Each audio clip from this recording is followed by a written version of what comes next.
On va vous parler maintenant d'une histoire incroyable, l'incroyable histoire de la fausse ambassade américaine au Ghana. Esdras Dikoumana, journaliste au service Afrique d'RFI, me rejoint à l'instant. Bonjour Esdras. Bonjour. Évidemment, quand on a donné cette information sur l'antenne d'RFI, ça a suscité immédiatement des questions, et il y a de quoi se poser des questions. On a du mal à comprendre, Esdras Dikoumana, comment la véritable ambassade des États-Unis au Ghana ne se soit aperçue de rien pendant toutes ces années. Pendant 10 ans, donc, des Ghanéens ont pu entrer aux États-Unis grâce au visa délivré par cette fausse ambassade. Comment est-ce possible? Tout simplement parce qu'ils ont bénéficié de vrais authentiques visas, vraiment de vrais visas américains, comme l'explique d'ailleurs le département d'État des États-Unis qui a révélé toute cette histoire. En fait, il ne s'agit pas que de Ghanéens seulement. Il faut savoir qu'ils avaient des clients en provenance de la Côte d'Ivoire, du Togo, des clients qui ont bénéficié de ces services pendant donc toutes ces années-là. Et preuve que les concepteurs de cette escroquerie étaient vraiment bien organisés. Ils avaient mis ensemble un système d'accueil avec chambre d'hôtel et voiture à disposition de ces clients qui provenaient des pays voisins. Autre précision, cette fausse ambassade américaine ne faisait pas que dans les passeports uniquement.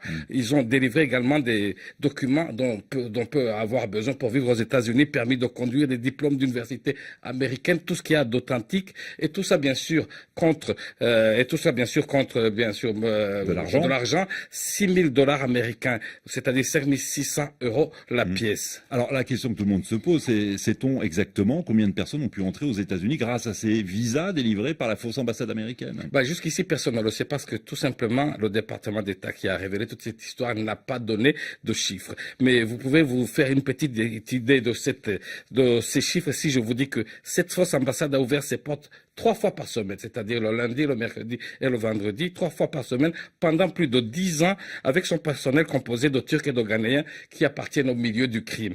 Et donc, oui, parce que ce qu'il faut dire, tout ça a été géré, cette fausse ambassade a été gérée par le réseau criminel, par une mafia de Turcs et de Ghanéens, avec des avocats qui étaient d'ailleurs spécialisés sur les questions d'immigration pour pouvoir délivrer des visas. Oui. Ah oui, et pas seulement que ça, parce que le département de l'État annonce également qu'ils ont bénéficié de complicité au sein de fonctionnaires américains, de l'immigration américaine. Donc c'est ce qui peut expliquer pourquoi leurs clients avaient de vrais visas qui leur ont permis de voyager aux États-Unis sans aucun problème. Alors comment cette ambassade a-t-elle pu fonctionner au nez et à la barbe des autorités américaines pendant 10 ans? D'autant que cette fausse ambassade avait pignon sur rue. Il y avait même le drapeau américain sur la façade, Esdras. Oui, c'est vraiment ça qui est le plus étonnant. C'est, comme vous le dites, c'est inimaginable, incroyable. On peut multiplier les qualificatifs sans comprendre, parce que je pense que même les Américains n'ont pas encore compris jusqu'ici. Sachez, comme vous le dites, qu'il y a une belle et immense ambassade américaine, bien officielle, celle-là, qui se trouve dans un des quartiers les plus chics d'Accra.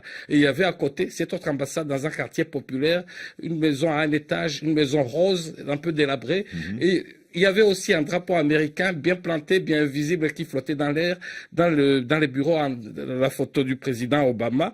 Et donc tout ça a fonctionné sans anicroche pendant plus de 10 ans.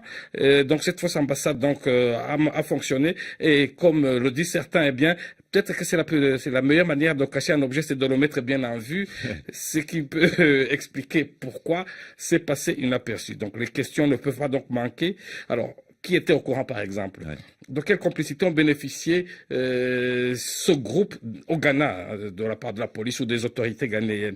Quel était le niveau de leur complicité américaine? Parce que pour avoir autant de visas pendant autant d'années pour passer inaperçu, c'est difficile à dire. Donc on peut multiplier les questions, mais cela reste une histoire à peine croyable, surtout si on se rappelle qu'on parle ici des États-Unis, c'est la première puissance du monde, qui ont officiellement les meilleurs services de renseignement, qui ont des services d'écoute sophistiqués. Et sachez que c'est le comble de l'ironie. Sachez que malgré toute cette technologie, c'est sur simple dénonciation par un homme, bien en chair comme moi et vous, que cette arnaque a été découverte. Oui, et puis au cours de l'enquête, les autorités ghanéennes ont également découvert l'existence d'une fausse ambassade.